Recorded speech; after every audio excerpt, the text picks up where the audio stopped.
good, YouTube? Masex back with another video, and today we're going to be getting back to my man, Mel Kiper Jr. Recently released his mock draft 2.0 pre-combine version, so we're going to dive into that. I haven't done a mock draft in a few months. We all love mock drafts. If you clicked on this video, you love mock drafts. You're crazy like me. We've been looking at mock drafts, if you're insane like me, since July, August of last year, before even the 23 season started. So we're getting really close. Time of this recording, the combine is going on right now as we speak. Draft is less than 2 months away, so I'm really excited. If you're new to this channel, definitely like and subscribe. You clicked on this video most likely because you're a football fan.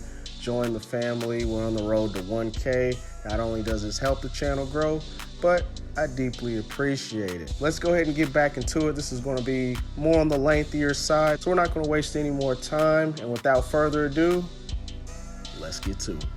All right, we're going to start it off. The 2.0 mock draft in Chicago with their first pick is going to take Caleb Williams out of USC. Caleb Williams has pretty much been the consensus first pick since his freshman season at Oklahoma. Followed that up with a sophomore Heisman season transferring to USC. And Caleb Williams, as well as a few others, you kind of get bored of them. It's kind of like the voter fatigue when you think of NBA MVPs. That's why some players don't win it more than 2 or 3 times in a row. And I think that's what's going on with Caleb Williams. Yes, at the combine, he didn't want to do the medicals and certain things that we're generally accustomed to. And once again, oh, is that a red flag? Oh, is he toxic? Is he foreshadowing being a problem? Let's not overthink it. Chicago, do not overthink it. Trade Justin Fields, reset your clock, build around Caleb Williams, who you hope to be the future of your franchise for the next at least 10 years.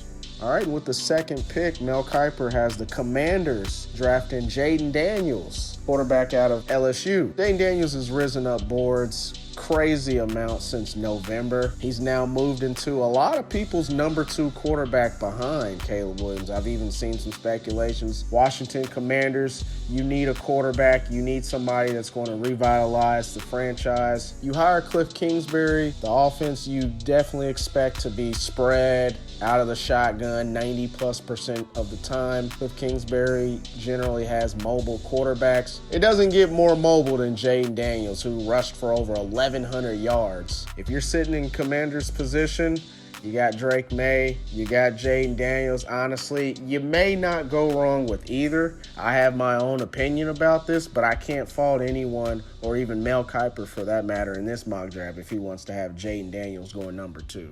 All right, with the third pick, we got the New England Patriots drafting Drake May, quarterback out of North Carolina. I think if you're the Patriots, you got the choice between Marvin Harrison Jr.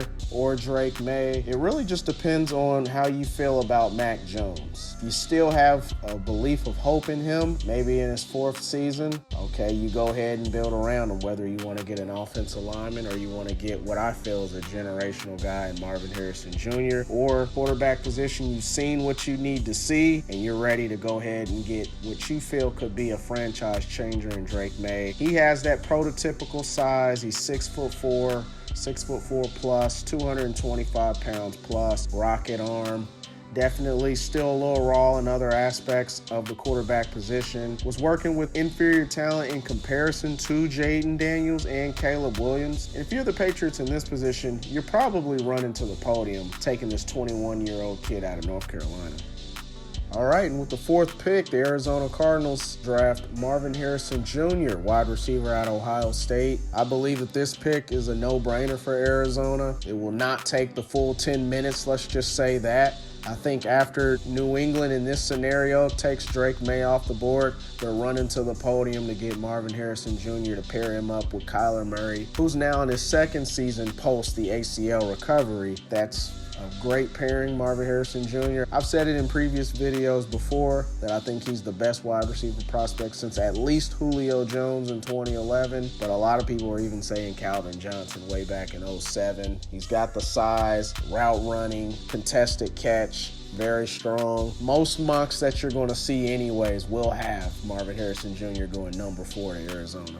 All right, and with the 4th pick, the Los Angeles Chargers are drafting J.C. Latham, tackle out of Alabama. J.C. Latham is the first tackle off the board in this scenario, which is very interesting, but I do see what Mel Kiper is predicting, the match with Jim Harbaugh, and we all know from his times with the 49ers as well as Michigan, he likes to ground and pound. He wants to win in the trenches. J.C. Latham is probably one of the best tackles to do so. J.C. Latham is a really good guy, really good talent, and if you pair him with Rashawn Slater on the left side, I think that you have a really good duo for the next few years to protect your franchise guy in Justin Herbert. I see the fit. He's a Harbaugh type of guy, so I wouldn't be too shocked if the Chargers went ahead and got J.C. Latham with the 5th pick. All right, and with the 6th pick, the New York Giants are selecting Rome Odunze, wide receiver out of Washington. Now, Rome Odunze is the number 2 wide receiver in this class. The New York Giants have been struggling to find that wide receiver since Odell Beckham left back in 2019. He's a big target, 6'2", 6'3", well north of 200 pounds, has good run after catch ability, but his main calling card is his contested catch rate. It's exceptional. It's elite. Now, Daniel Jones in this scenario, that means that he is the starting quarterback. They're going to give him one more year to prove what he can do. Questions about Saquon Barkley, but they need some firepower on this offense, which really struggled last year, and that was with Saquon Barkley.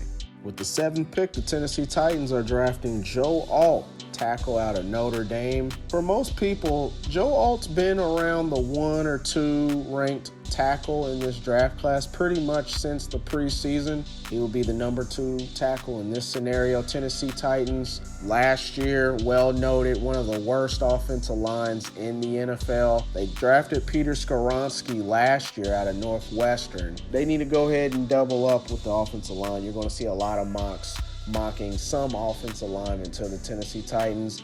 Derrick Henry's no longer there, who could kind of disguise some of the lack of talent on the offensive line. Derrick Henry is now gone, and it's time to look at Will Levis and the new pieces on the offense that you're going to look to build around over the next few years. And why not get arguably the best offensive lineman in this class? All right, and at 8, we got Dallas Turner, edge rusher out of Alabama. So finally a defensive player is off the board. Dallas Turner just ran his 40 at the time that I'm recording this. As we expected, and I've said this before, sub 4.5. He's going to add some well-needed juice on that defense, which wasn't that bad, to be honest, last year. They kept him in a lot of games, was the Atlanta Falcons defense. So you had a guy who's definitely a high ceiling guy, 10 sacks last year as a true junior. I really like his upside, his explosion, 240 plus pounds running a 4.4. You don't find that every day. Atlanta definitely has hit on some offensive pieces the last few years in the draft. Now they're going to go ahead and focus on the defense and getting a high upside guy like Dallas Turner. I can't trip on this one. All right, and at number 9, we have the Chicago Bears, and this is their original pick for 2024. They got the first pick as a reminder from the trade last year, trading back with Carolina, who of course had the worst record. So with the 9th pick, the Chicago Bears are going to go ahead and take Malik Neighbors, wide receiver out of LSU. So we're going to pair arguably one of the best wide receivers in this entire class with Caleb Williams, the number 1 pick. You're going to add him what we expect to be an elite receiver out the gate. Then you pair that with DJ Moore. That's going to be a solid triangle if you think about it, with Caleb Williams and then 2 really good wide receivers. DJ Moore bouncing back with an elite season last year. Malik Neighbors, for some people, is the number 1 receiver in this class, actually. An elite separator. His juice after the catch is amazing. Soft hands, can run every route. And he's somebody that I could see getting 1,000 yards even as the number 2 wide receiver, depending on the level of the offense and how Caleb Williams developed. This could be a really scary dynamic out there in the Windy City. All right, and with the 10th pick, the New York Jets are taking tight end Brock Bowers out of the University of Georgia. Now, some will say, hey, they need to get an offensive lineman to protect Aaron Rodgers. Brock Bowers, if he falls to 10, man, I can't blame New York if they were to take arguably a top 3 talent in this entire class. Tight ends like this do not fall off of trees, and we use the word generational a lot, I understand that, Brock Bowers is a generational tight end. Came back in the SEC championship game after suffering an injury a few weeks prior and went out there and competed and balled out against Alabama in the SEC championship game. That talks about his character. I think he's the greatest tight end prospect. You pair him with Garrett Wilson, Breece Hall out of the backfield, you got something working. With the 11th pick, the Minnesota Vikings draft Jared Verse, edge rusher out of Florida State. Not too sure on the Kirk Cousins situation. So for obvious reasons, whatever happens with Kirk Cousins will hold a lot of weight with this pick at number 11 for the Vikings. Jared Verse, the number 2 edge rusher, in this scenario will provide a lot of playmaking skills and capabilities. I've seen him in a few games this past year, single-handedly take over games. Was up and down throughout the season, but he reminded you on other parts of the season that he is still a first-round talent, and he has that type of talent that can help bolster a defense in the Vikings that was a travesty last year. All right, with the 12th pick, we have the Denver Broncos selecting J.J. McCarthy out of Michigan. So J.J. McCarthy is someone who boosted his stock over the playoffs. The question for me, he was never asked to put the team on his shoulders. They always had a lead at halftime, run-heavy offense, Jim Harbaugh, that elite defense, elite O-line, good running back tandems. He wasn't really asked to do much, so he's very intriguing. And a lot of scouts, a lot of GMs, see the upside. He's a 3-year guy, one of the youngest prospects in the entire draft. Sean Payton, this is his handpicked guy in this scenario. And Sean Payton, as we all know, has done some really good things, not just with Drew Brees, but for a lot of quarterbacks historically. At number 13, we have the Las Vegas Raiders selecting Byron Murphy, interior defensive lineman out of Texas. Byron Murphy, at the time of this recording, I just watched his scouting combine workout. Man, the dude is put together. Built similar to Aaron Donald. He's actually a little bit bigger than Aaron Donald was back in 2014. Moves very well laterally, and the Las Vegas Raiders, man, I'm sure Max Crosby will have no problems with this pick, giving him some help on the line. The jury's still out on Tyree Wilson, who was their first selection last year in 2023. So if you had Byron Murphy, Tyree Wilson takes that next step, and then you got an elite all-pro edge rusher like Max Crosby, the defense is definitely going to be solid in the trenches. All right, and at number 14, we have the New Orleans Saints selecting Olu Fashanu, tackle out of Penn State. Now, Fashanu, the last few months, his stock has dropped. For most of the season, actually, we were looking at Fashanu as the number 1 tackle off his board, a top 6 pick, top 7 pick. In this scenario, he does fall to number 14, still has a lot of upside. I still believe in his skill set. So he's still a top 14 pick. It's not like the NFL is saying, hey, we don't believe in you. But definitely from where he was just a few months ago to where he's projected now, he's definitely taken a little bit of a hit there. But New Orleans, you stuck with Derek Carr, Alvin Kamara, had a nice bounce back year. Still not what he once was. You hit on Chris Olave a few years ago. You got some free agency questions with your offensive line. This may be a very imperative pick that they get what could be a franchise tackle in Olu Fashanu. All right, and at number 15, Mel Kiper has my Indianapolis Colts selecting Terrion Arnold, cornerback out of Alabama. I know we need a lot of help with our secondary. We had a lot of guys overachieve last year.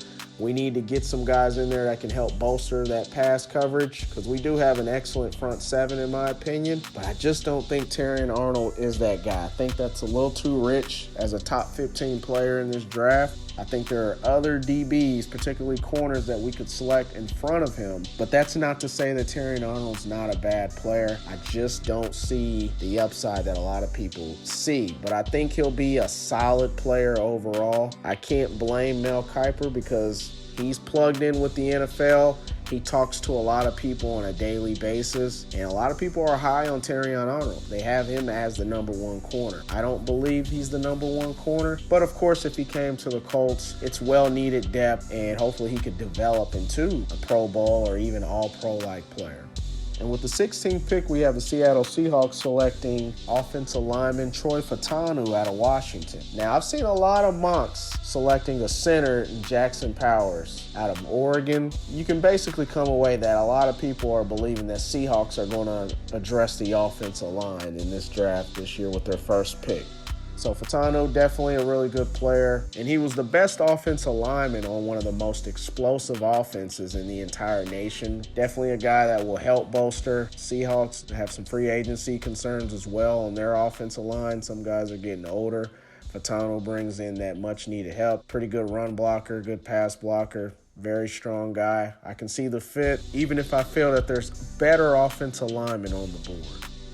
All right, with the 17th pick, we have the Jacksonville Jaguars selecting Quinyon Mitchell, cornerback out of Toledo. This is a steal. I'm going to be the first to say that. Quinyon Mitchell is going to light up the combine. I believe he's going to run a 4.33, 4.34. This guy is explosive. And then he has size, too. He's going to measure in probably around 6 foot, 195. 200 pounds, so he's a bigger corner. After his combine, he probably will not last at number 17. In my last video with my top 5 corners, I had him at number 4.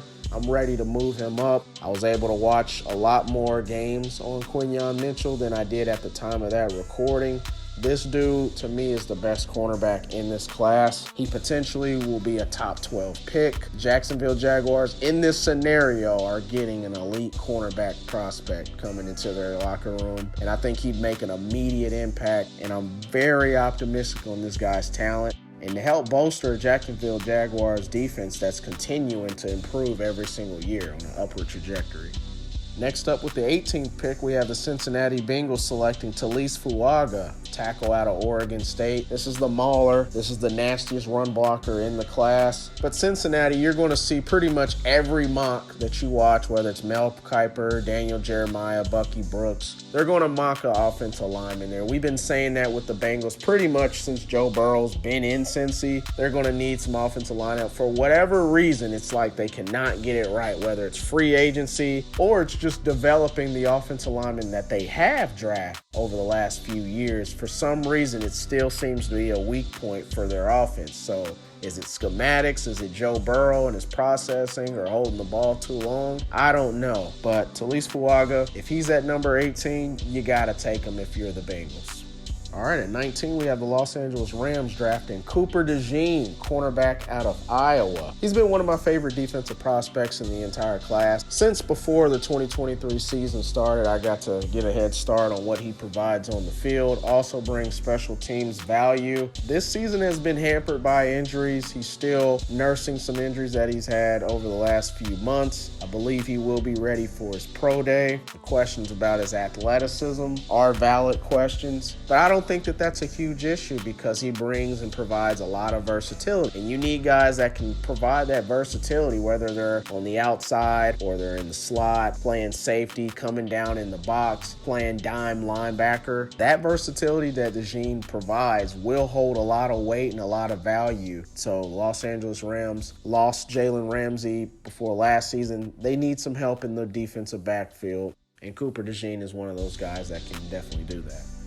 All right, with the 20th pick, we have the Pittsburgh Steelers selecting Nate Wiggins, cornerback out of Clemson. So talking about that defensive back video I made, my top 5 corners, I did have Nate Wiggins as the number 1 corner. Explosive speed, has length, lanky. I am a little concerned about his size. He's listed around 180. I wouldn't be surprised he weighs in at the combine sub 180. You guys know, if you've watched me enough, I'm always looking at their size on film and seeing if it matches to what they're listed at. I don't think he's 180. He's going to provide in the DB room for Pittsburgh. A lot of questions about Kenny Pickett, so you're going to see a lot of mock drafts having a quarterback. Maybe if JJ falls to 20, maybe that selection, or Bo Nix, Michael Penix, who on some boards are going to have as the number 1 corner in this class. It's going to be hard to pass up a staple on the outside to pair with Joey Porter Jr., who definitely showed that he shouldn't have been a 2nd-round pick. But to pair Nate Wiggins with Joey Porter Jr. on the other side, I think that we got something working in that DB room for Pittsburgh.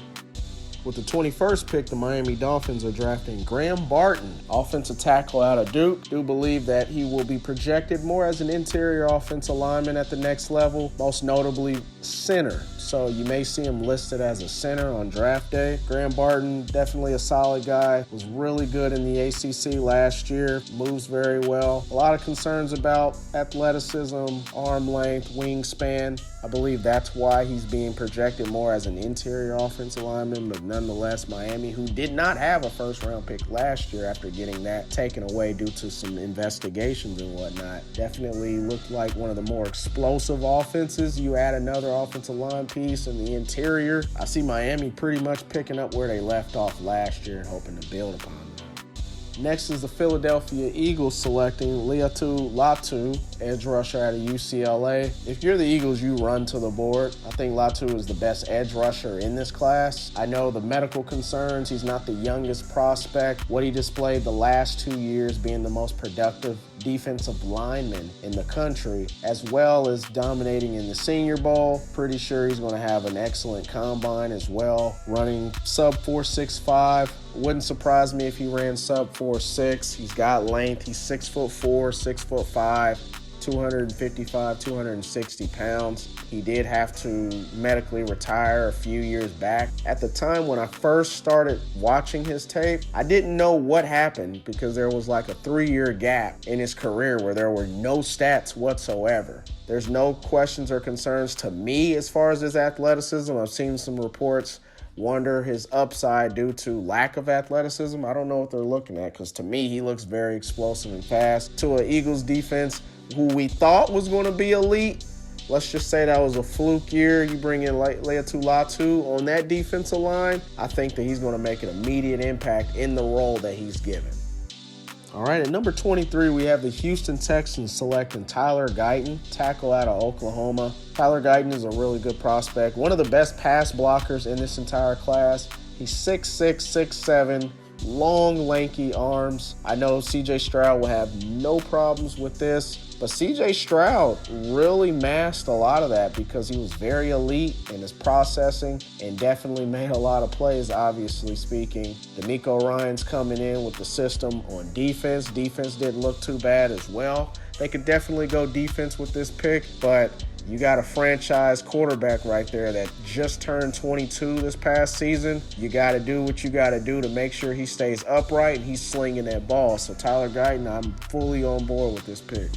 With the 24th pick, we have Dallas selecting offensive tackle out of Georgia, Marius Mims. So Cowboys' offensive line was pretty good last year. They're not getting any younger. So let's go ahead and get a Marius Mims, a high ceiling, high upside type of guy.